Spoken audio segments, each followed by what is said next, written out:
So I got to the top of the hill and I set up my tent. There was obviously no one there. It was just gravestones. And the gravestones were regular flat gravestones. Many of them had crosses on top. Many of them had like little angels on top made out of marble, or kind of, a woman with, swathed and type of cloth. Right. So I set up my tent among the gravestones, and it was getting late already. It was late afternoon, close to sunset. And I took the book and I walked around the periphery of the top of the hill. There was a path. I walked all the way around 7 times, and I said the incantation. And then I went back to my tent and I sat down and I just watched to see what would happen.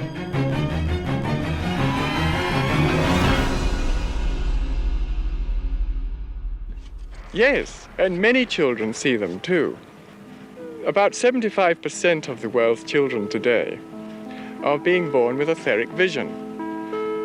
And when your children talk with people and have daydream playmates, the chances are they are actually speaking to some of these people, because these angels or angelic forces, or nature spirits as they're often called, will often make themselves seen. And all of a sudden I hear him go, whoa, or, something like that. So I look up, and as I look up, I see this thing. And I said, I've never seen a butterfly like you before. I know that the paranormal is real. Listen. As soon as I spoke to it, it turns around and makes eye contact with me. And then it stands upright.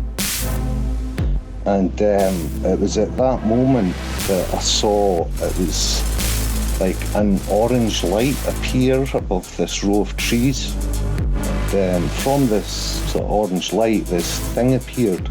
Its wings were actually like sycamore leaf shaped. And I started talking to them. I'm like, hi, are y'all the dwarves? And I would hear whispers that would say, hi, yeah, you want to play? And it wasn't just my imagination. And I had told them, I'm like, my dwarves, they like beer, And my dad's like, yeah, sure, your dwarves like beer. And they were holding a conversation, and his beer slid upwards instead of downwards, how the house was tilted. And him and my brothers jumped up. So I stopped calling out Adam, and I'm just kind of, my mind draws a blank, and I stop behind that tree stump. I'm pretty close to it now because I took a few steps forward, and I see this thing.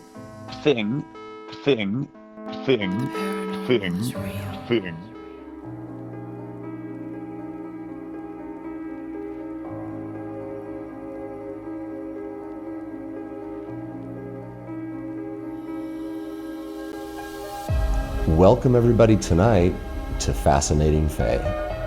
Tonight we're traveling to Israel to talk to Eleazer. Eleazer, how are you doing this evening? Thank you very much. I'm doing very well, thank you. I really appreciate you being here. Eleazer, at the start of Fascinating Fae episodes, I usually say more or less the same things because you never know who's dropping in for the first time, and sometimes people are gonna be interested in an episode's description and so might be listening to Fascinating Fae for the very first time. So I say this both for new listeners and for yourself as my guest here tonight. Well, first of all, from Israel to Ibiza, everybody is listening to Fascinating Fae. I'm literally getting communication from around the world around this particular subject matter, which is really cool. So you're in good company. That's the first thing I'd like you to know. We don't try to convince anybody of anything here at Fascinating Fae. It's not really a gotcha podcast. There's no setups or anything like that at all. It truly is just a place where we try to collect these amazing stories of people that have had encounters with fairies and the Fae. Myself, as I told you briefly in our pre-conversation, I saw a fairy, which is why I started this show. And if I were to tell my own fairy encounter here tonight in full detail, I would sound incredible, difficult to contextualize and believe, perhaps, and otherwise just, I would sound fantastical, because the experience that I had was amazing and fantastical. So for that reason, I have a great deal of empathy for people who are about to tell me their fairy stories. I also think that it's quite brave to come forward and tell me your story. So I do think you're brave for being here. And Eleazer, the final thing that I'll let you know is that I don't like to rush people. So there's no real rush.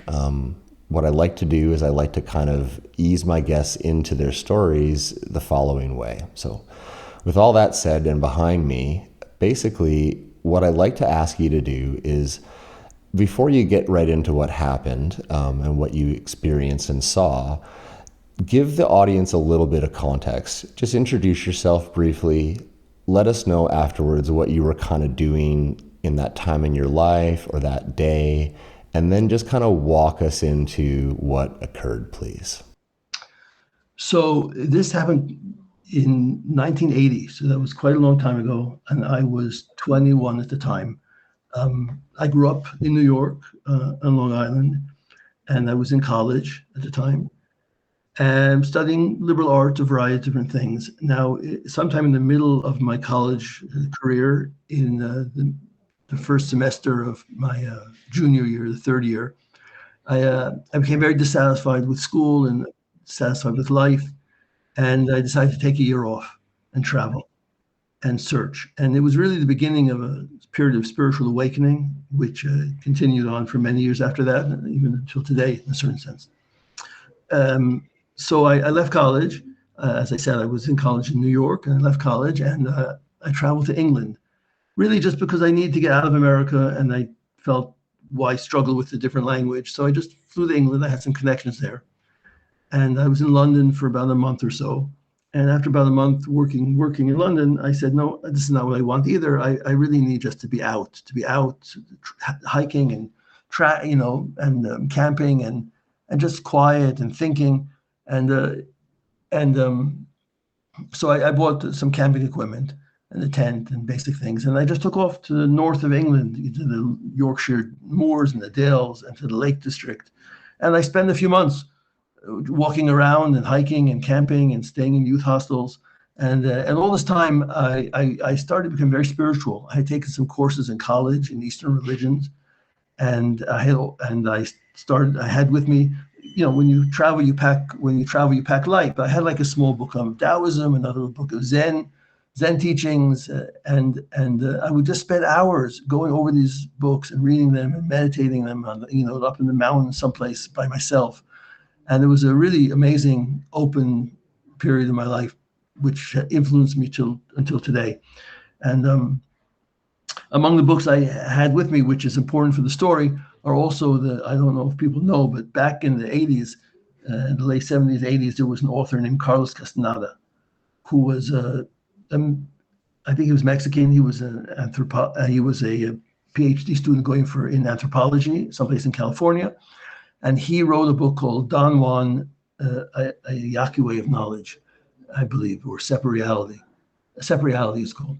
And he claimed that he had, part of his studies, he met a Mesoamerican shaman who initiated him into the path of shamanism through the use of peyote and other things. And he wrote a whole book about it. And I'll get back to that book later on to tell you why it was important for the story. But that book was also very important to me. It was one of the few books I carried with me, and I read it over and over and over again. And he gave practices there. He talks about a type of stalking techniques. He talks about lucid dreaming, many things. And I was practicing these things as well. So the story goes, as I was traveling around England, and I was doing meditation, and I tried to spend time in the Buddhist monastery. It didn't work out, but I tried to get in. So I was very, very, really spiritual, very, very, very spiritual person, I think it's safe to say.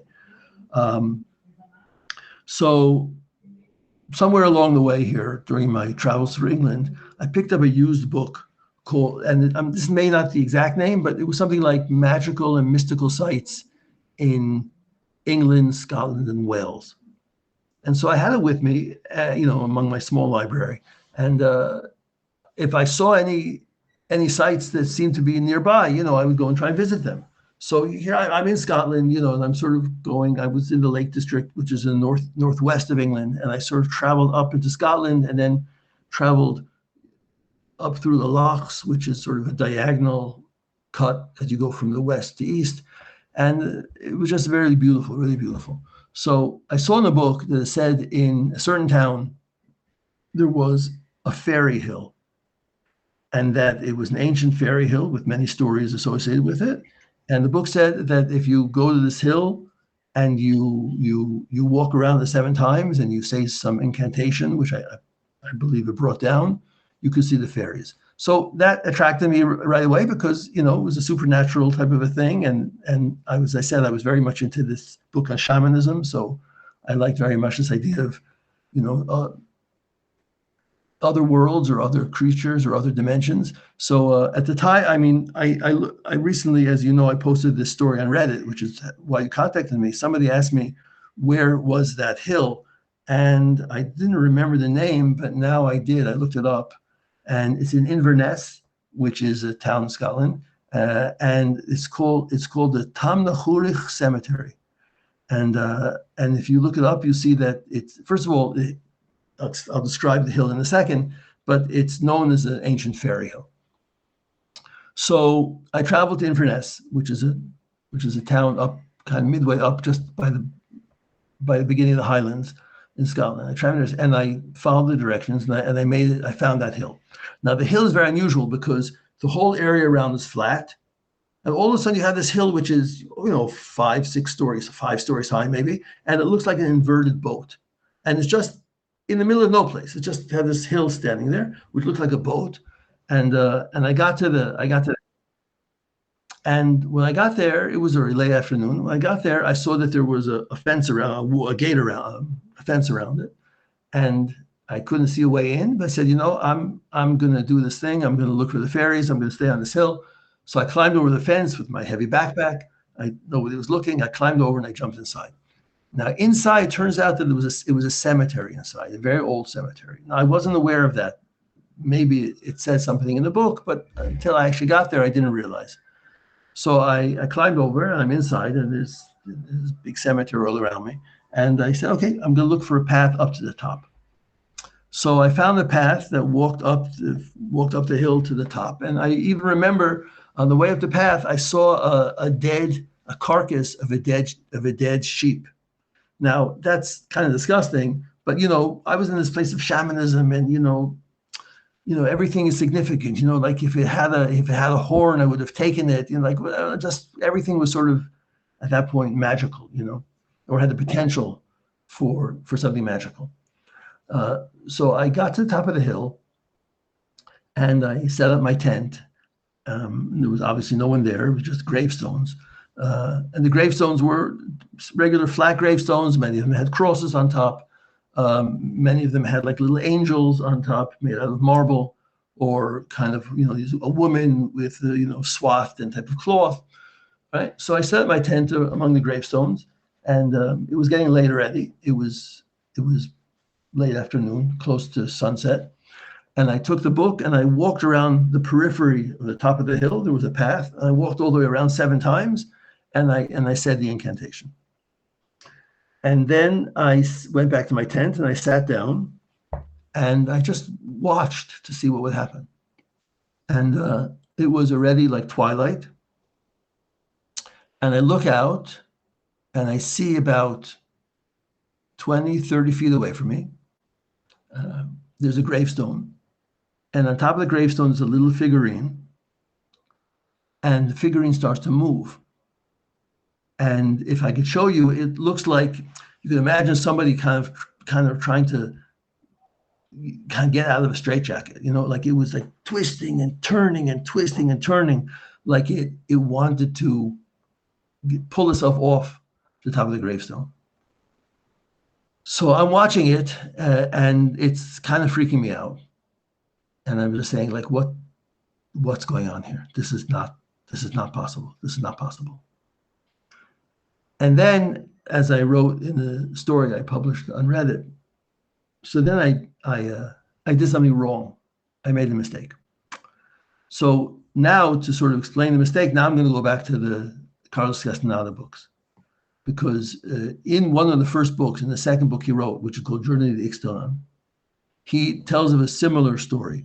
He said that he was walking one day with his teacher, this Mexican shaman, Don Juan, and they're walking through the desert, and it's twilight.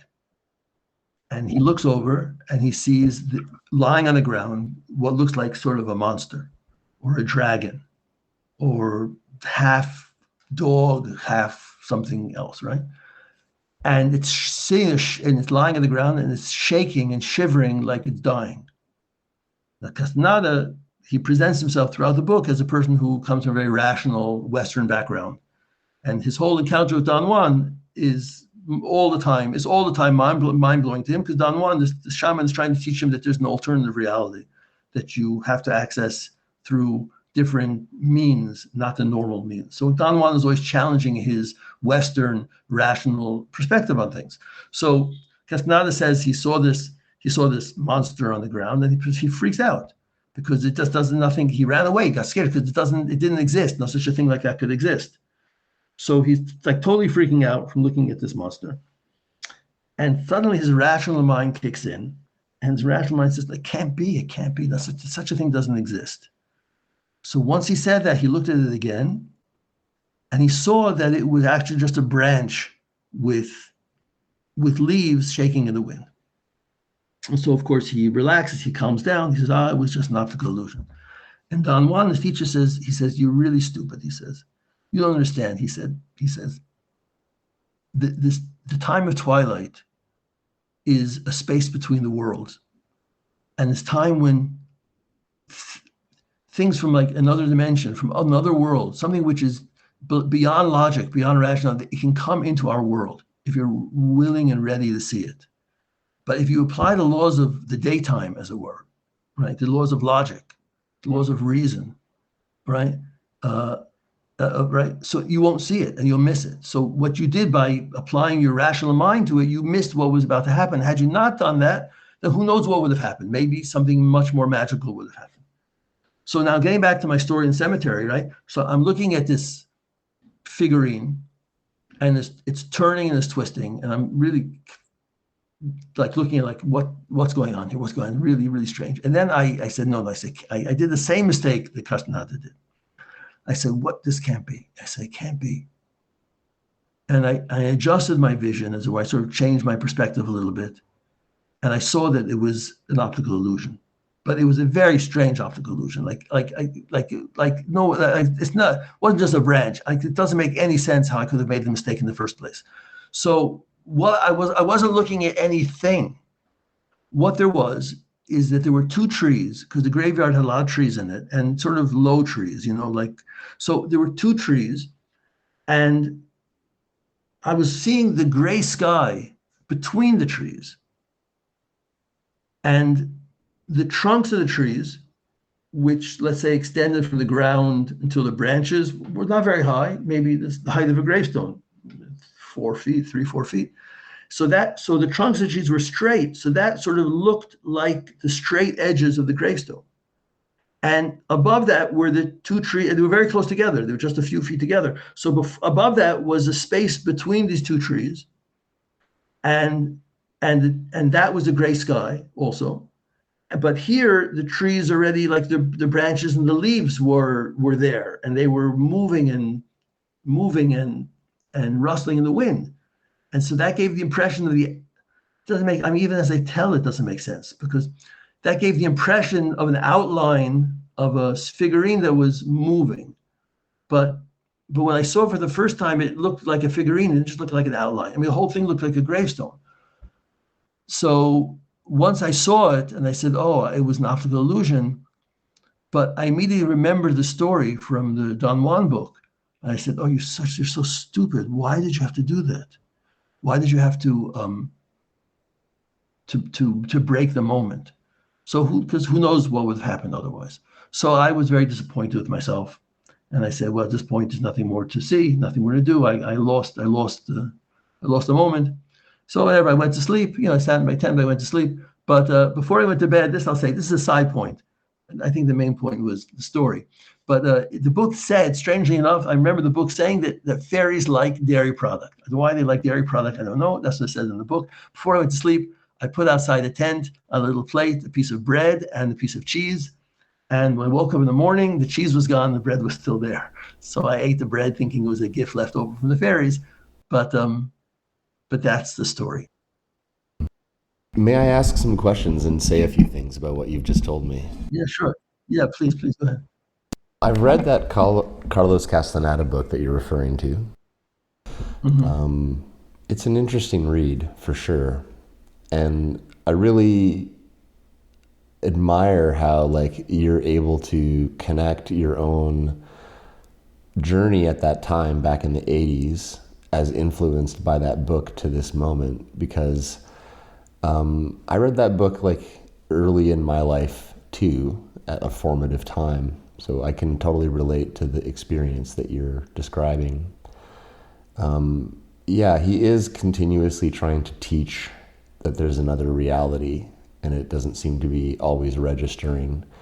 As such, sometimes it seems to be oh, this was a drug experience, and you can see that wrestling for truth against the rational mind, because truth is, in the case of this Fae discussion, quite a bit different than what would be considered truth in almost every other circumstance.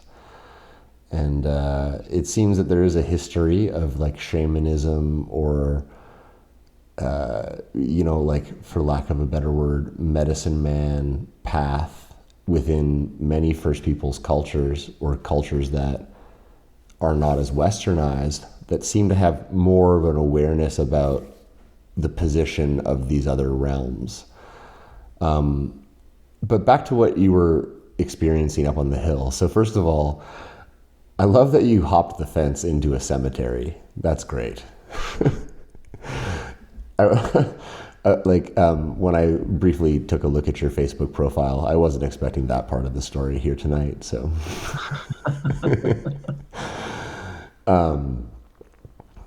but very cool that you had the balls to do that back then. Not a lot of people are going to spend the night in a cemetery to begin with, let alone inside a context of having first hopped the fence to get in there. About this mound for a second. So you say it's kind of flat, and then all of a sudden there's a mound that's shaped like an inverted boat, did you say? Mm-hmm. Very interesting. About mounds, because I've talked to a few people around the topic of fairy mounds in one way or the other over 50 episodes here. A woman once told me that the word burg, like Williamsburg in New York, for example, or Pittsburgh, that burg, the word burg is a term referencing a fairy hill, basically. Really? Yeah. Really? And that all of the burgs in America are were built on what previously had been fairy cities, basically. Interesting. Wow, crazy. I know. And so there's one thing to consider about hills out of nowhere. Mm-hmm. And so when you consider Pittsburgh or Williamsburg, New York, or other burgs that you might be familiar with, and you go back into the historical origins, because I kind of checked her out and I went back and looked, and sure enough, there is quite a lot of a correlation there, where there's the folklore around burgs is, in fact, that's where the word comes from. It's a fairy word. It means fairy hill, basically, in Gaelic. Oh. And then, so when people would name a place that, it was sort of hearkening to, this is where fairies are. Interesting. Yeah, and so the fact that the book that you're referencing from the 80s called this a fairy hill, and that hills out of kind of hills seemingly popping out of the landscape are known as fae, or somewhat known as like enchanted or interdimensional beacons in their own way is quite common, actually.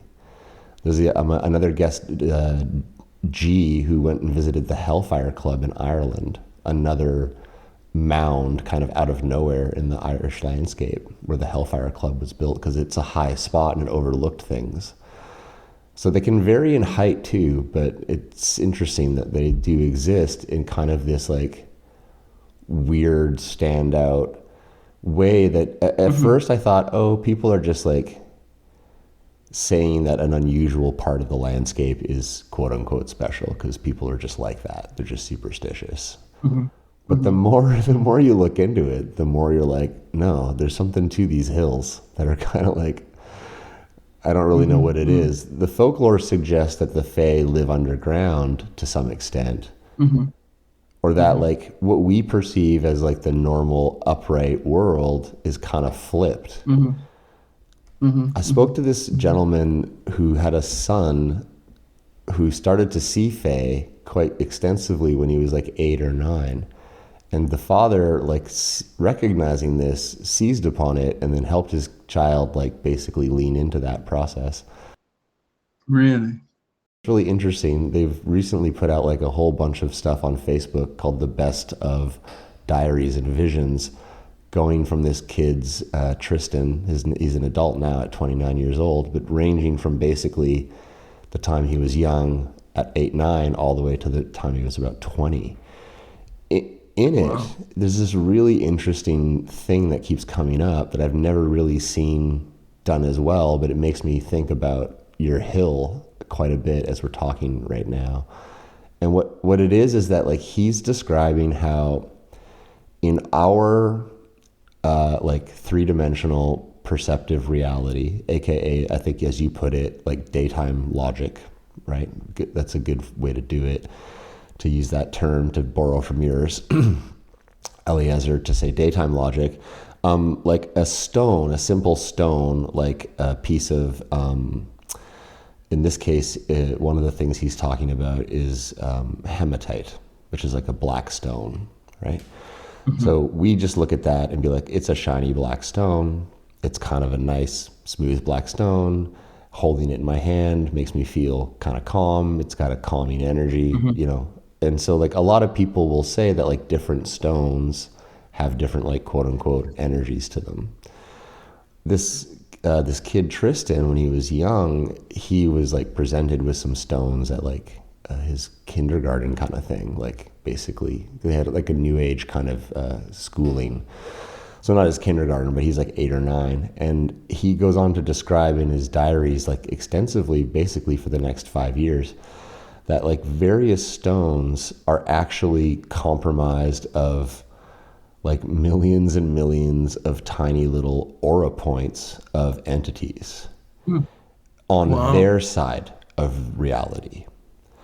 And so like what we think, like, so in the case of hematite, he's like, a piece of hematite is really just a concentrated clump of gnome energy. And when you're holding it, gnome aura is leaving it and intermingling with your aura, which is why it feels the way that it does when you hold it. And then he's kind of saying, but the flip side is true. So like in the gnome reality, if you would, where the hematite is not just a piece of hematite, it is in fact a collection of gnome energy. Hematite or other earth is itself intelligent. Interesting. It has the same degree of consciousness, autonomy, like it can move around, do stuff, think, go have a job, you know, meet someone, etc. So it's like a complete reversal on a cognitive understanding level between like these planes. And this is him talking about earth elements specifically. And so there's a lot to the idea that like earth is charged, or that the Fae are actually in the earth throughout folklore. But then as I'm starting to learn from these various like really out there kind of, when I say out there, it's just like out there at first glance, but when you look at it in a narrative context, it actually all comes together. There's a lot to be said for like, is that mound in and of itself a form of representative intelligence from the other side? Like, does it have, like, if a piece of hematite has a gnome aura, does a mound itself have a Fae consciousness? Is kind of what I'm wondering.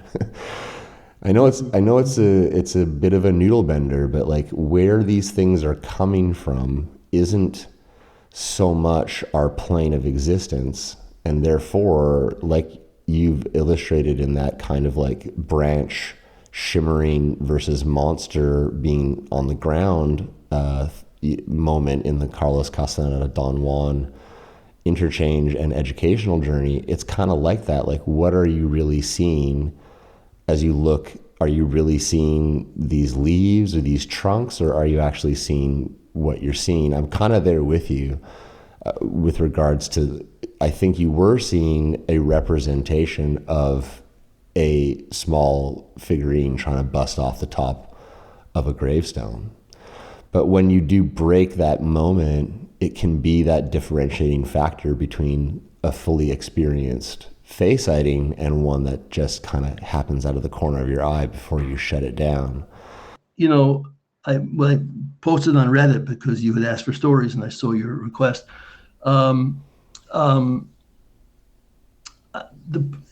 point I made, and some people got and some people didn't get, right, is that, and as that that this alternative world, alternative dimension, or call it what you will, it's just a different. You need different tools, or different senses to get it. It's not, you can't analyze it. You can't dissect it. You can't say, well, where's the empirical evidence? Because it doesn't function in those terms, right? It functions in different terms, and therefore you have to have. I mean, maybe sometimes a little bit it comes into your perception, right? But you couldn't measure it necessarily. You have to be open to a different reality or alternative reality, which parallels ours, right? And of course, so a person who's skeptical. So one person in Reddit, he said, well, you were expecting to see something. Like I said, I certainly was not expecting to see that. For sure, the last thing I was expecting ever was to see this, a stone move, right? But he said, you were expecting to see something, and so your mind played a trick on yourself. That's what one person said. And my answer to that would be, well, you're right, it's true. I mean, in other words, it was my mind playing a trick in a certain sense, but it doesn't mean it was not true. It just wasn't true empirically, but it was definitely true on another level, right? Right. So that I think that's a very big principle. Look, I mean, I mentioned to you before, I wrote a whole book. I collected a lot. I had many other stories since I've been following a spiritual path for, thank God, my whole life, right? I've had many strange stories and many, many strange things have happened in my life. And I've had many encounters which are called synchronicity, like moments of incredible, coincidence, which are way beyond what logical, and I started writing them up at one point, and I started sharing with. I teach in university. I'm actually a university professor, so I would tell my students. I actually teach in university. I teach Jewish mysticism, so I teach Kabbalah. So my whole life has been basically involved in one way or the other with the mystical. But I would tell these stories to my students or to guests we'd have at our home. And over the years, I collected many, many stories of like this type, which are really fantastical stories of, you might call them guardian angel type stories. And sometimes I'll tell the story to people and they say, well, it was just coincidence, right? That, you were at the right place at the right time, or somebody helped you at the right.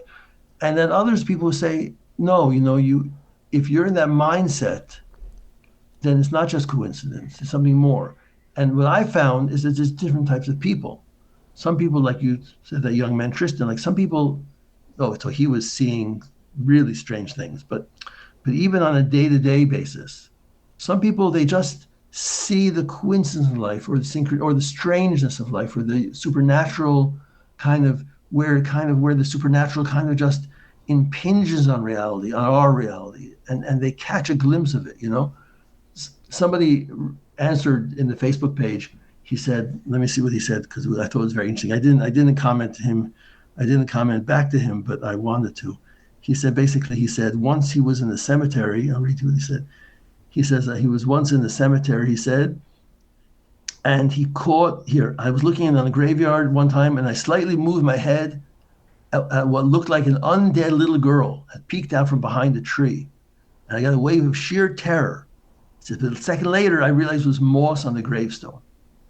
If you ask me, moss on the gravestone, like you said before, that's just the rational mind kicking in. But I would 100% believe that, in fact, it was the spirit of some girl, perhaps, but you just have to see it kind of from the side of your eye. You can't see it straight ahead. Eleazer, it's interesting because I guess I have the benefit of having talked to so many people now. I mean, I talked to this gentleman in episode 6, Ezra from New Zealand, when he was 16. He was making out with his girlfriend and he caught something out of the corner of his eye and he got kind of startled and he thought it was his friend Adam playing a prank on him and his girl making out at the beach. So he kind of like goes charging off towards the trees where he thinks his friend is. And he's like, Adam, get out of there, Adam, And as he's doing this, I'm getting goosebumps as I retell his own story. It's funny. He goes charging in and he kind of just gets this weird sensation, like I should stop. He ultimately does see like this alabaster white, toddler-sized crawling fairy with no face, has a telepathic communication with him. He's looking at it. He's definitely like, this is all happening. The girl that he's with is kind of getting scared because she's seeing something, but she's a little bit farther back. And so she says to him, like, what is that? And he turns to look at her. He says, and he turns back and he's looking at a plastic bag. Crazy.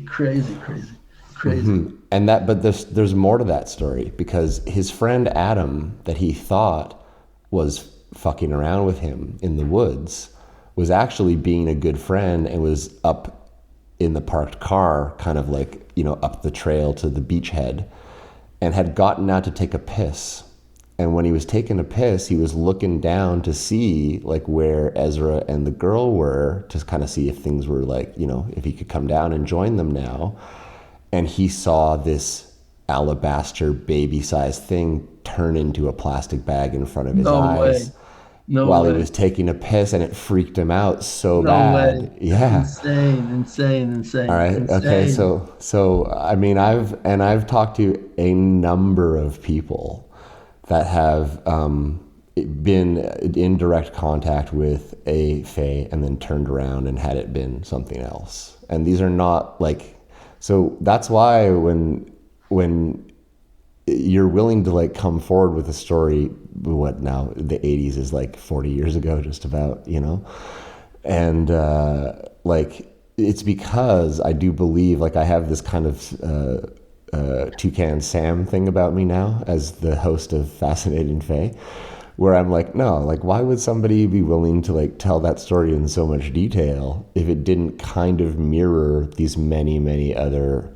stories that I'm seeing? And I think there's a couple things going on that I'll offer as insights and possible explanations. One is kind of where we're hovering around, which is there's this kind of liminality to perception that can have all these domino like triggers, and it's almost like a recipe. Like, yes, your head space can be in the right place. That can be part of it. You can be physically in the right place. That can be part of it. You could be at the right time of day or the right season. That can be part of it, for example. You could be like at the right moment in your life. That could be all part of it. But there is a kind of like part of you that is part of all of these experiences. That's undeniable. And it doesn't really matter if I'm talking to a 45-year-old woman who's like remembering something from when she was 4 who lives in the inner city of New York, or I'm talking to like a guy who just full-time, him and 5 friends go out looking for fairies in the woods of BC, which I talked to a guy just last week who does that. Each and every person who does have a fairy encounter that they want to get forward is like, just has something about it that's like, oh, I know what I fucking saw that day, and it wasn't normal. It wasn't usual. And so, you might not have ever heard of somebody who watched a entity turn into a plastic bag in front of their very eyes. But the other side of it is that not only is there kind of a liminality or kind of like, yes, you are on a journey and maybe you're in the right place and that's contributing to it, these entities do have the capability of basically appearing as they goddamn well please. And that can really be like an astonishing thing to experience. I'll tell you a little bit more about some of the people that have come to my door. I recently had a man come to my door, right to my open door at the start of an episode, asking me for help suddenly in a very unusual way. I get up, I'm like, what's the emergency? He's now struggling to think what the emergency is, which is also very strange. And he says, will you just step outside and look at my face right now? And as this is all happening, he is pouring blood everywhere. And as he says to me, will you step outside and just look at my face right now? He is not showing me his face. And he's like got a cap on and he's got long stringy hair totally in front of his face. He's turning his head down and away from me saying, will you come outside and look at my face right now? Essentially trying to lure me out of my house. I turn back to my microphone. I say to my guest, Drake, I gotta go. This guy, is like bleeding everywhere. I think I have to call the cops. I go outside my door. I turn around the corner. And now where this guy should be are two French girls asking my neighbor for directions with their phone out. And that's all on audio. Inexplicable. And when you hear the man that I've captured on audio, he sounds so strange. He's saying the strangest things. He shows up so suddenly. I mean, I've had just most recently, as part of like a 5 or 6 episode trajectory arc, a gnome named Grimble Grumble show up at dawn, again, like a liminal time, carrying a staff outside of my house, totally startling me at turning, like he came up behind me at my back and said, how's it going? And I turned around, and as I turned around, he said, weird, hey? And I looked at him. Here's this man with a totally scar-covered face, like open scars, open scabs, basically, holding a staff. And I said to him, man, where did you just come from? Because I had just moments before walked out my door. I had not seen this person. And he just laughed at me and walked away across the bridge. I live at a waterfall across a bridge. But later, that individual that I'm referring to, this gnome named Grimble Grumble, that I'm convinced is like haunting this podcast, through space and time traveled all the way kind of subconsciously into the mind of a fairy artist in Australia who's never before in her entire life made a gnome, but just before I went to interview her, decided that she must make a gnome and made him identical in appearance to the gnome /human/not human that I saw out in front of my house, much to both of our astonishment. As I described to her this man I saw, she's like jaw drop, sending me pictures of what she's made. And so there's real power to their influence over your mind, both in the active moment, but also in the passive as well. Right. It basically would appear, this is my perspective on it, interdimensional intelligences are freeform in the sense that like they don't have a fixed physical form to them. This is kind of what makes them the Fae, is they're kind of like ephemeral in effect, detached from physical form. Although they do have a true selves, they are kind of fluid, or like as someone put, they're mutable as opposed to immutable. They can just basically just do and move as they need and choose. The hallmark of knowing you were with one or around one is the feeling and the way that it made you feel, which actually is a whole long segue to kind of just get me to one question I missed, but I wanted to ask you. When this was happening and when you were looking at it, what was the feeling like for you? I guess I was just in a state of wonder, like what's going on here, like what's going on and what's next, basically, I can't, it was a long time ago. Makes you wonder what might have happened next had you not broken the spell, so to speak, with your rational mind. Well, one of two things would have happened, let's say, right? It would have gone dark, and then I would have never known, let's say, the rational explanation. I would have just had the story. Or it would have pulled itself off the top of the stone and come to talk to me, you know, one or the other. The name of the cemetery, somebody again on Reddit after I posted, I think they wanted to challenge me. They said to me, well, what's the name of the place? So I actually went online and I did some research, and I actually looked it up a few months ago. I couldn't find it, but now I went back again, and it was called the Tom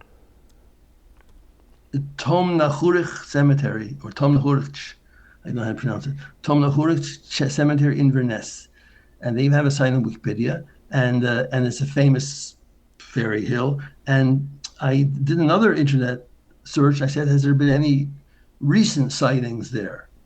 Yeah, and nothing turned up. So I guess mine is the most recent sighting, even though it was already 40 years ago. I think that was a pretty good attempt as a Jewish guy to pronounce a Scottish cemetery name. Yeah, right. I have to say it with ch at the end because everything is ch. The H is ch. When you read, right, when you use something in GSSE, it's always ch. So it's probably ch. But that's a common mistake of a Jewish person. Right. And so you did spend the night though, in your tent in the graveyard. Yeah, I didn't have any problems. Yeah, I had no problem spending a night in graveyards. I spent other nights in graveyards, other places. It's not a big deal, you know. Huh. I've actually never met somebody who's personally spoken to that, but I've heard a lot of people do like to camp there. I should say I've parked in my truck a number of times at the Chinese-Japanese cemetery in Courtney. I'll spend the night in a cemetery too. Actually, it's a cool, quite a nice place to wake up in the morning. Usually, beautiful landscaping, and the way that the gravestones have been positioned in most cemeteries is towards the rising sun. So, oh yeah, I didn't know that. I woke up that morning. There were two workers who came to clean up the cemetery, and they woke me up. They said, "Hey, anyone in there?" And in my tent, I woke up and they said, "You're not allowed to be here. You got to leave." Wow, that's the 80s for you. It would be a totally different scene today. Yeah, well, so I packed up when I left. But before I left, I ate that piece of bread that was remaining. It's true that they do like dairy products and cookies, apparently. A lot of people leave out cookies for their fairies. If you don't mind me asking, I'm really interested about your collection of angelic encounter stories. Just to kind of round out our episode here, it would be cool if we could learn a little bit more about that, if that's cool with you, Eleazer. Well, okay, so I mean, in the Jewish tradition, they're called Elijah stories. Elijah was a prophet in the time way back years ago, 2,000 years ago. But in Jewish tradition, he never died, and he's still sort of walks through. There's the Talmud, which is a great book of Jewish lore and law. So in the Talmud, there's many stories of sort of the sages that's 2,000 years ago. Elijah was much more. Elijah was 2,500 years ago. So in the Talmud always has all these stories about Elijah is kind of walking through the world and helping people who are in need or giving people, admonishing people who perhaps are doing the wrong thing. And there's a teaching in Hasidic thought, and I'm very connected to Hasidic thought. It says that this spirit of Elijah, as it were, is still in the world and will manifest himself sometimes through a person, not just sort of as an abstract force, or not just as like sort of a spirit or a guardian angel, but sometimes through a person as well. And so stories like that happen to me, you know. And they're always really significant, you know. And then I found that it happened to a lot of other people, you know. So I also started telling those stories and collecting them and telling them. And then people would tell me more, and they're pretty amazing, some of them, you know. Would you have a couple that you might want to share with the audience and myself tonight that come to mind? I have so many. I have one that let me just get the book off the shelf for a second, because I want to remember exactly the details. I mean, in the book I I'm sorry. In the book, I present them a little more like I flesh them out a little bit, but the details are I don't change the details. So let me just tell you one which I heard from a rabbi who I know, which is pretty. I thought was also. I tell you what I like about them. I like stories which, when you hear them, you say, what's going on? What was going on there? Like they don't have to have. You don't have to come away with some sort of message necessarily. Oh yeah, I learned to be a better person. You just scratch your head and say, what's happening? So let me just quickly find the story. Hold on. Oh yeah, okay. I have the story. All right. So this is a story that I heard from a rabbi friend of mine. And again, it's just I like it because I could tell you another one afterwards that happened to me, which was very significant at the time. But this one I just share with you because I just like it because it's so strange. So just to make a long story short, there's a rabbi in New York who has a congregation, a very important person, and he's a big following. He lectures a lot, and he's a child of Holocaust. He's a child of Holocaust, and growing up, he heard a lot of terrible stories from his parents who had both been in concentration camps, and so much fact that he often himself would have nightmares, even into his adult years. He would have nightmares, of being in the concentration camp, and so he used to tell the stories to his family. Like if he would wake up from a bad dream, he would tell his family. Then at a certain point, he saw that they really weren't taking him seriously. His kids didn't really want to hear it, so he just be quiet about it. So it says that one night, it was a Friday night, he had a terrible nightmare. And in the nightmare, he dreamt that he was, let me just see, he dreamt that he was a rabbi of, he dreamt that he was a rabbi of a Polish city called Tarnopol. And that he dreamt that the Germans came and they dragged him out and they burned him alive. That was the terror. And he woke up like sweating and in a panic, it was like a very realistic dream. But he didn't tell his family because he just felt that they didn't appreciate his stories. So the next day, so he woke up, it was a Saturday, he woke up. So the next day, Sunday, his family went on a trip to New York. He lived in the suburbs of New York. They went on a trip to New York and they went to a parade and they went to this, and went to that.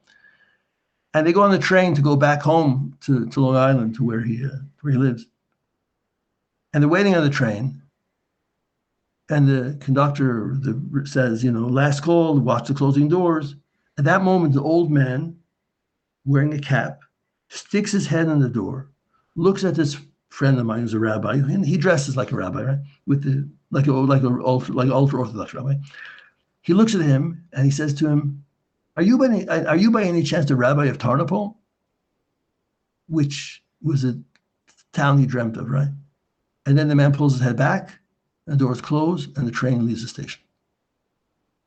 Like, what happened? And the family, and like he was shocked, right?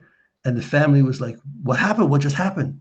He says, I don't know what just happened. Right? Like, and I love that story because what happened? What happened? Like, what happened there? I don't know. It's so interesting because it's like, okay, so the dream is real and that's a messenger or I'm right there with you with the what happened there. Right? Like the dream, like you have to say, like the dream was real and things like that are more the coincidence, not to get too far into the weeds, but more and more, the act of having seen a purple fairy come into the wheelhouse of my boat has become a full-blown existential question about the nature of reality, the nature of life, time, all of it. And little snippets like what you're talking about are so suggestive of both that there's more going on than we're consciously aware of in our day-to-day, but also that there's some other population of quote unquote entities or people that do know. Right. Because that guy who popped his head in and said, "Are you by any chance the rabbi of that town?" It's exactly like you're saying. What's going on there? Is he there to confirm for that guy your dreams are real? Like Right, you do, right, do you have past lives? Right. Is that just a totally freaky coincidence? Right. Was the dream a precognitive sense that guy was going to do that? You know, Right. You know, I'd like to point. I'd like to point out something which I think is important to know, that some people are more sensitive to this than others. You know, someone asked me. I remember a student of mine asked me.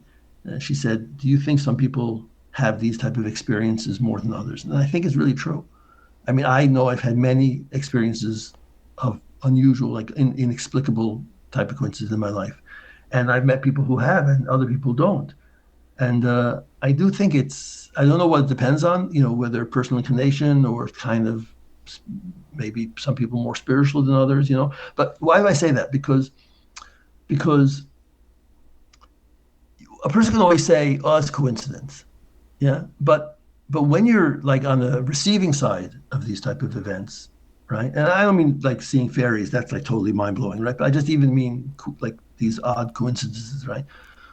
When you're on the receiving side, you know it's not just a coincidence, and you know that it's happened so many times in your life that it's way beyond the coincidental, right? It's already like almost it just happens. It just happens. So people who don't have these, or who kind of don't recognize them, yeah, they think, oh, they just brush it off. But I think it's not true. I think people who are spiritually sensitive are aware that it's more than coincidence.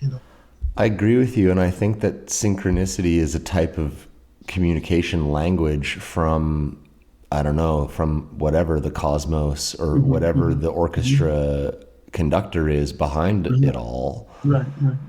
I'm also going to go so far as to say that when you're in contact with because like there's a whole population of interdimensional entities that are basically as widely diverse as the population of humans on Earth and every other creature on Earth.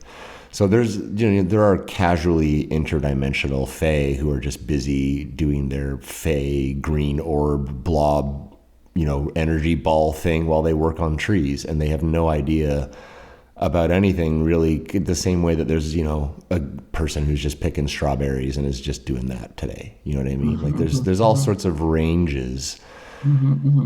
In there, though, there are Fae who can certainly, and I'm not exaggerating, change your destiny because they have observer status over time, and to them time is not unlike an element that we're used to. Like we can make water do stuff for us, we can make fire do stuff for us, we can make even air do stuff for us. With their tools we can harness elements and make them do stuff for us. Look at the power that basic premise gives us.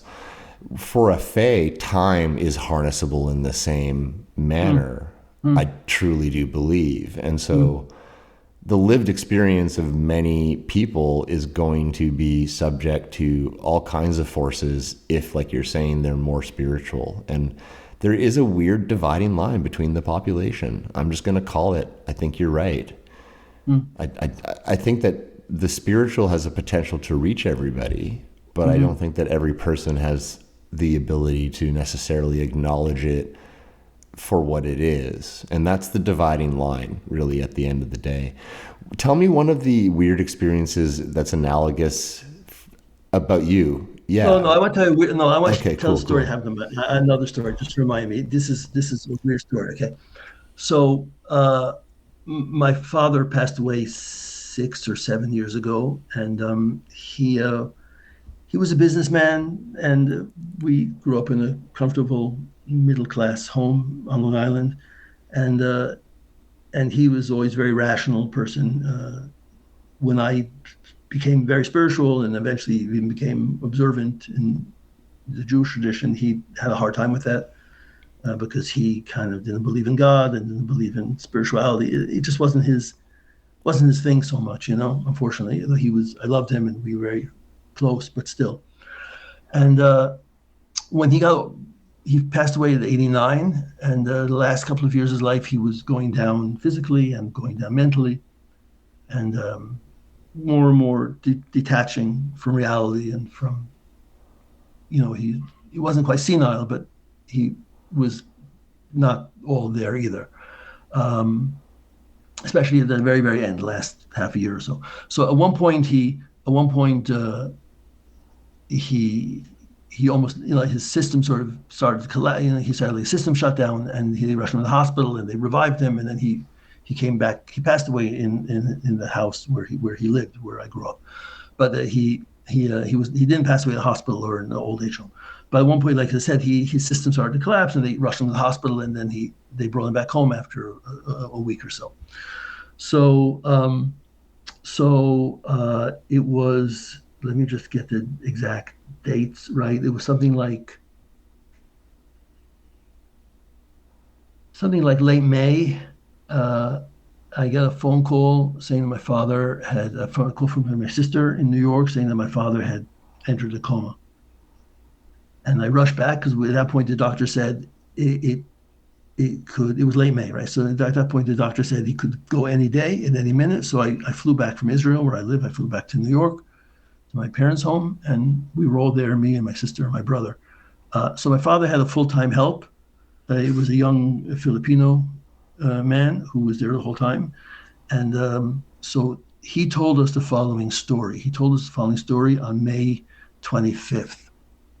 He said that a few weeks earlier, my father had been sitting at the kitchen table with my mom and this young man, whose name was Ariel. And as I said, he had been very unclear for already quite a while, at least a year perhaps. All of a sudden, he regains his clarity. And he turned to Ariel, and he said to him, "I want to thank you, Ariel, for taking care of me. And you've been really kind to me. I really appreciate it." And then he turned to my mom. He said, "Anne, I want to thank you for our many years of marriage. And we had a good marriage," he says. "We didn't always agree, but it was a good marriage. And what can I do?" He said, "When the body is no longer functioning, then this time is nothing you can do." So my mom got very upset, I guess, and she left the room. And then he turned to Ariel, and he said to him, he laughed, and he said, "They thought that they had," this is sort of a paraphrase, but he said, "They thought that they got me, but they didn't get me." He says, But anyway, he says, "I'm leaving on June 1st. Ariel told us that story on May 25th, 26th. And my father was in a coma. And he was just hanging on by a thread. And on June 1st, he passed away. Now, if I had told that story to my father when he was alive, he would have said, "There's absolutely no way such a thing can happen," because he was a rationalist. But he himself predicted the date he was going to pass away. Fascinating. So that was a very shocking thing. Yeah. Now I'll tell you another story. Okay. Okay. Wait. No, now this is the story that happened to my mom. A few days, like a week or like 2 weeks after my father passed away. So my mom was sitting in the kitchen. And at that point, she also had full-time help. It was a young Filipino woman at that point. We brought in a woman to help her. And they're sitting in the kitchen, and all of a sudden they hear a noise from one of the, they had like these glass, like these break front cabinets, what you call them. It's like a cabinet where you keep all your fancy china and all your fancy cups and stuff, which you never ever use, right? So it has like a glass front to it. They hear a noise from one of these cabinets in the kitchen. And my mom says, there's a bird in there. And they open it up, and a little sparrow flutters out and then flies out the window.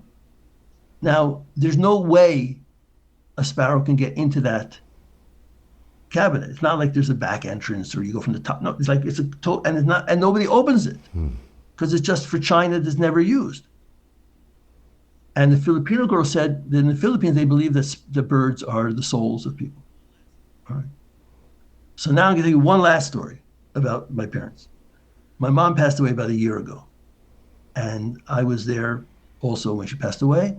And I came immediately after she passed away, and I was in the home with my wife. We came together, and we were there for about a week in the house, receiving guests and people like that, people to offer condolences.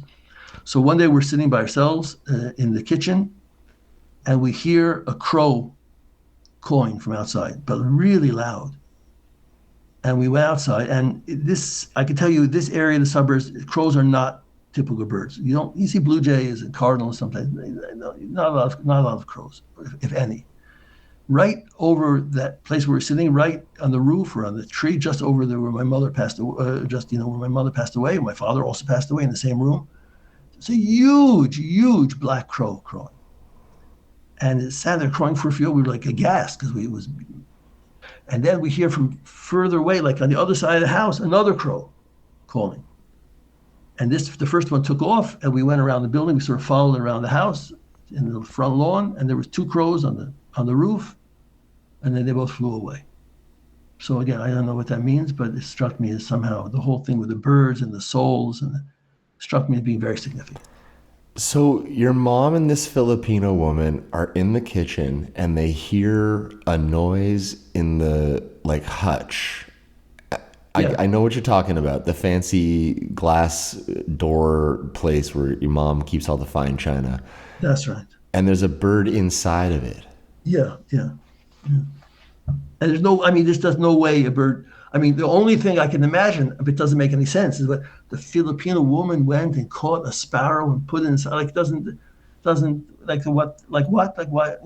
would she do that? How do you First of all, go try to catch a bird yourself. Good fucking luck. You can't catch a sparrow. You can't catch a bird. They're not catchable unless you really do something mean, like set up a trap. Yeah. And my mom even had a feather from it. She even showed us. See, look, when it flew out, like a feather flew down, and unfortunately the feather got lost in shamanism. That would have been a power object. That would have been nice something to keep. Yeah, you would have hang on to that. Okay, I'm going to tell you a brief story, and this was a shout out to my friend Liz in Australia, who shared this story with me, because it's right along the line of what you're saying, and I think it'll offer you some affirmation and some curiosity. And as we go to leave here tonight, I'll leave you with this story and then ask you just a couple of final questions. I really have enjoyed this conversation a lot, Eleazer. Thanks for being here. Thank you so much. Thank you. I'm looking forward to listening to your podcast in general. It sounds very good, Yeah. Oh, man. There's a few episodes you're going to want to check out for sure after listening to you tonight. I'll send you some links when we're done and kind of get you going in the right path on some. Episode 6 is the guy who watched the thing turn into a plastic bag. It's okay. Please. Yeah. Okay. Yeah. But anyway, so I called this woman up because she photographs orbs. Her name's Liz. And at the start of our conversation, she didn't know what to expect. We'd never spoken before. We started talking about owls, because I do have an owl that I think is actually the fairy that I saw is also coming as this owl. There's a whole long backstory there, but the owl is consistently present in the production of episodes in more ways than one. And so I'm talking to Liz because when I started to call her, the owl was outside hooting as I started to call her. She says, "Oh, I have a really quick story I can tell you about an owl. Can I tell you that before we start talking about orbs?" And I'm like, "Sure, please do."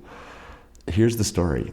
So her mother had become very ill, and much like you're describing with your father, had sort of lapsed in cognitive capacity, but had gotten to a point where Liz's mother had actually sort of really slipped into not a coma full time, but pretty close. And this was hard on Liz. And she was, going through this process, and it's right at the juncture where her mom was starting to basically be in medically induced sleep most of the day, basically. And when awake, not really aware of what was going on. And so Liz wakes up one morning to see an owl outside her window looking in at her. And this is identical to what this owl that is haunting my podcast does with me, which is looks right into the window at me. So Liz wakes up, she sees this owl looking right into the window at her, and she thought, whoa, this is remarkable. She's looking right back at it. It's there for a while. It's long enough that she decides, I'm going to go outside. So she goes outside. It remains outside. They spend quite a long time, very close to each other. She decides, I'm going to see if I can touch it. It hoots at her. So she decides, okay, I can't touch it. It flies away. The next morning, it's back. Now, she's never seen this owl before. She's never seen it since. The owl proceeds to land on her shoulder. Wow. I know. And there's pictures of it, so I know she's telling the truth. Wow. For 6 weeks, every single morning, this owl would be there in the morning. Liz would go out. The owl would land on her shoulder, and they'd spend an hour or 2 hours together before she would go to the hospital to be at the bedside with her mom. Wow. Wow. Her mom was in a coma for 6 weeks, and this owl was there every single morning for 6 weeks. And then the day before her mom passed away, Liz woke up and there was no owl. And she was really distraught. Where's the owl? Where's the owl? She went to the hospital and her mom had passed away. That really gives me the chills. Wow. Yeah, me too. I'm getting them really bad right now. Wow. And she was very upset because she was like, I've lost my mother and this owl. And so she literally in her mind was like, can you just come back one more time? I would love for you to come back just one more time. I'm really upset right now. The next morning, the owl was back. Wow. Hopped on her shoulder. They spent the whole day together. She said the owl wouldn't leave. She was walking all around her yard. Owl flew away, never saw it again.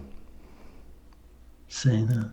Wow. Mm-hmm. So when you talk about that little sparrow in that hutch, my mind goes immediately to Liz's owl. Right. It immediately goes to other people that have had very close encounters with animals that are on that line of inexplicable. And the corollary with Liz is one of the best examples in that kind of vein of what you're talking about, collecting these angelic, what was going on there experiences. Right. So what is that? Is that her mom as an owl? Is that... I don't know. Was it a creature that came to comfort her? Is that, you don't know? Very strange. Very strange. Are owls harbingers of the other side? Do they carry that it was her mom going liminal and sending the owl? There's so many questions, right? It's what could it have possibly been? But what's undeniable is that something associated with her mom passing and that owl's... Right. And this is why I have come to the point in my observation and I guess guessing, because don't know, I'm just a guy who saw a fairy one time. I wonder sometimes, are these fae us? I know that's a big thing to kind of get your head around, but I just mean there's so much intimacy that can be on display, even just with that guy poking his head into the subway at the last second and asking, are you the rabbi of this town? There's so much intimacy that it does make me wonder, are they in fact like us, in the sense that the way that we can know another intimately seems to be the degree to which the fae can know us. And then they, in addition to just being able to know us intimately, they really seem to know us intimately. That owl came to Liz's house where she lives, landed on her shoulder at the time, that little bird came right to the hutch. So when is a bird not a bird is a question that I do come up and ask on this show pretty much every episode, unfortunately. You asked if they're us. I made me think that it's not that they're us, but that we are all part of a much larger world, and that unfortunately our society has closed us off to that. But once upon a time, in indigenous peoples, they didn't feel that the bears and the crows were them, but they were all one part of some huge extended family of all creatures spanning multiple dimensions, and they knew each other and they all knew each other intimately in both directions, That's how Castaneda talks about some of his experiences he had with animals and stuff like that. That he saw them, he felt them, he understood. I want to, unless you're in a hurry to go, I'll tell you quickly one more two things which I thought were interesting. Was that it's interesting. It's a phenomenon now which actually recently has been started to be discussed by doctors. Is that that it's a phenomenon that many people who are incapacitated before they pass away, or have lost their mental abilities, that just before they pass away, they come back to themselves, right? And it's a known phenomena. And doctors are even asking, like, I recently read an article about a doctor who started to ask, like, what's going on? Like, this person was senile for 5 years. How is it in the last week he became clear, right? Like, where was his mind the whole time? And so that's what happened to my father. He was out of it for a year at least. And all of a sudden, a few days before he passed away, a week or so, he came back to himself and he had clarity again. So where was he, right? So that's like, where was his mind the whole time? So I remember when I was very young and just like studying, I must have been a teenager, and I was interested in witchcraft and all sorts of strange things. I read a book, which I just looked up now. It's called The Education of Oversoul 7 by Jane Roberts, who's a famous psychic. Actually, she's a famous psychic, I just realized now. And it's a whole story about a soul who is the soul of different people. He's got 7 different people. He's the soul of all of them in different time periods. And it's sort of how he goes through an education of how to be a good soul and how to help the people who he's their soul. And one of the people I remember going back now, this is many, many years ago. I must have read this when I was 15 or 16. So one of the people is a senile person, and he's that person's soul too. And the way that Jane Roberts, the author, describes it, senility is just the soul no longer, no longer sort of attached to the body. So now a large part of the soul, which includes the intellect and the mind, are no longer in the body. But theoretically, at least in the case of my father and other people, so it could come back, even momentarily, right? So in that sense, it would mean that we are all connected to things which are way, way beyond us, right? But we're so focused in our day-to-day mundane framework that we don't always sense it or feel it, I think that that's a really fascinating point of discussion as we kind of move towards wrapping up this conversation here tonight, because I don't think I've ever actually heard somebody present that particular like end of life fact to me before. Mm-hmm. You can look it up. It's a fact. I totally I believe you. I've never heard it before, but it's very interesting because I wonder a lot about the degree to which certain, not that this is the same, because salinity and going senile, is what I mean to say, and having other cognitive problems are, a different thing than, say, for instance, like certain mental illness conditions. But I've talked to a number of people that are in direct contact with the Fae through like a type of telepathic communication. Mm-hmm. If these people were not otherwise grounded people holding down jobs, cracking jokes with me and being like stable in every other way, you'd wonder if they were mentally ill if you were that type of observer, mm-hmm. right? Mm-hmm. Mm-hmm. Even like some of these experiences that we're talking about, when you start to get into that, like, let's pull out the scalpel here and start making cuts. Is this person talking about a coincidence? Is this person making stuff up? Is this person insane? Is this person seeing things, hearing things? There's a really difficult job that I have to do hosting this show, which is to try to only bring on people that are otherwise of sound mind, right, who are able to then speak about this stuff objectively in a way that adds value to the conversation. Right. All of which I think has occurred here tonight. So I do really appreciate that about you very, very much. Yeah. I enjoyed coming. Thank you so much. Yeah, and it is really difficult because I like to try to include language that doesn't make anybody who is listening to the show feel like they're not part of the discussion. But, if you're not feeling mentally well, that is not necessarily going to produce these types of events that we're discussing, right? It can produce all sorts of problems for you, but I really do think like there's a distinction that needs to be made in the mind of the listener, in the mind of the person who's contemplating all this subject matter. Listen to the degree of synchronicities that are on display here in the conversation tonight, because you're sharing things that like on their own might be out of context, this little bird in the hutch, but then paired with the context I'm able to provide through my observer status, it starts to become a whole different narrative, right? That man poking his head into the subway stand alone is one thing, but I spoke to a woman live. She pulled some tarot cards out before we started speaking, okay?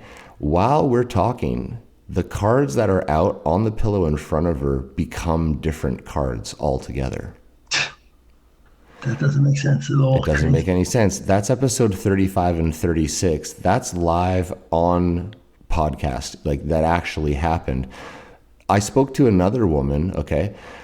She's a macabre fairy artist, so she draws kind of like darker stuff, right? And she's really into bones and skulls. It's like one of her big passions. Right. I'm doing a giveaway to promote the show, and I've commissioned art from some of the fairy artists that I've talked to, and these are people that are channeling the Fae into their work. I'm sure of it. They're not just drawing pictures of fairies from their imagination. They're actually grabbing these images from the other side and then making them into form here. So I'm talking to this woman, Brett, and she will not let me pay her for the books. She's like, no, James, I love your show. I'm giving away some of my books to help promote your show. She's like, we're having that kind of fight where I'm like, let me pay you. No, I'm giving these away.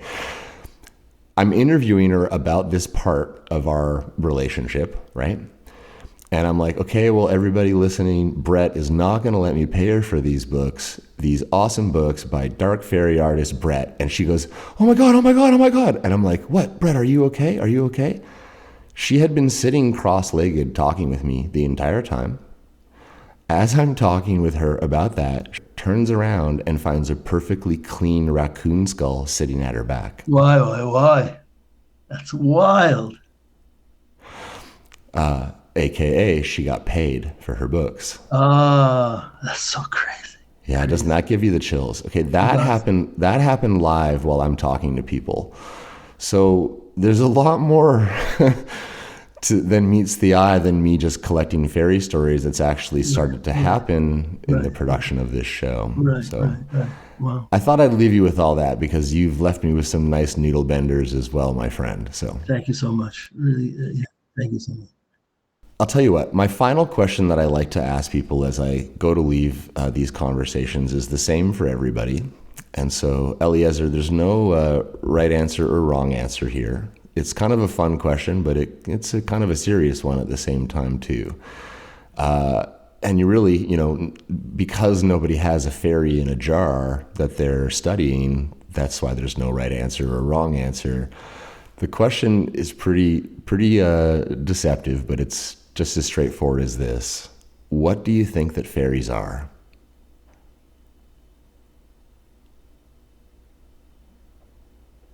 I don't know. Let me think.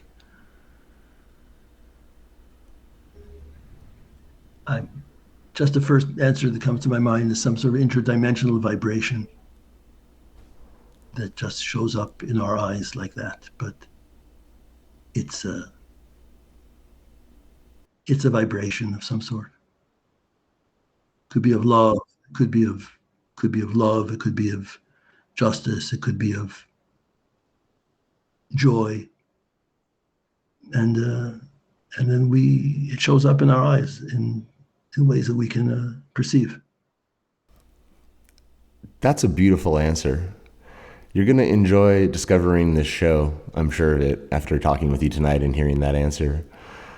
Eleazer, just before I let you go, I'm going to do some housekeeping and chat with my audience briefly while you're listening, and then I'll let you have the last words. Sure, thank you. Okay, well, for everyone listening tonight, you've been listening to Fascinating Fae. My name is Jim, your host. Thanks a lot for being here.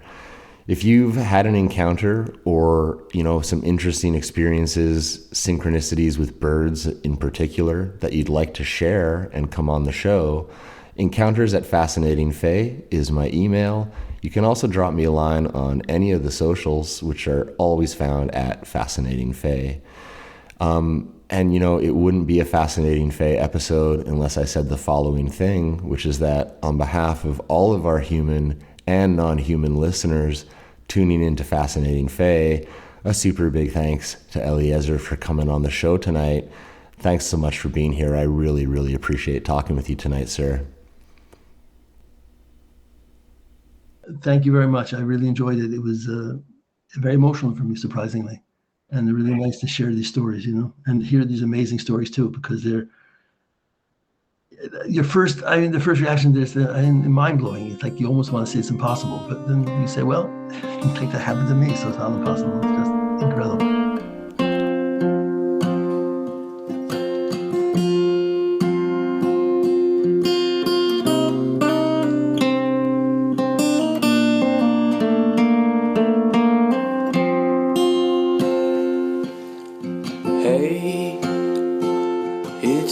A quarter century, and there's no use fighting just what way the mind goes. Today I surrender gently, and the answer all along was under my nose.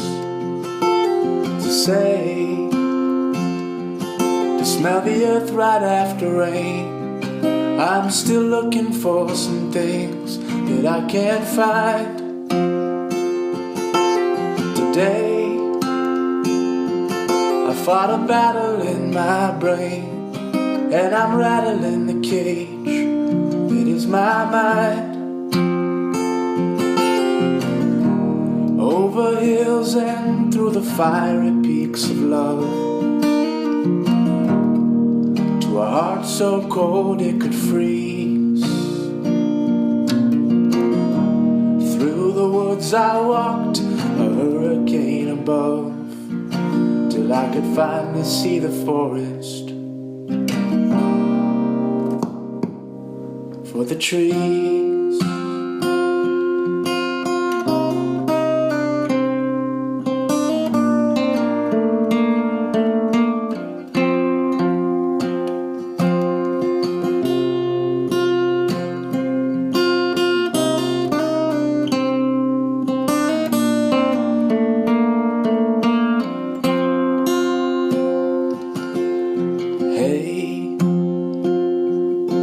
Tonight I lay awake, and my meandering mind is on a playground.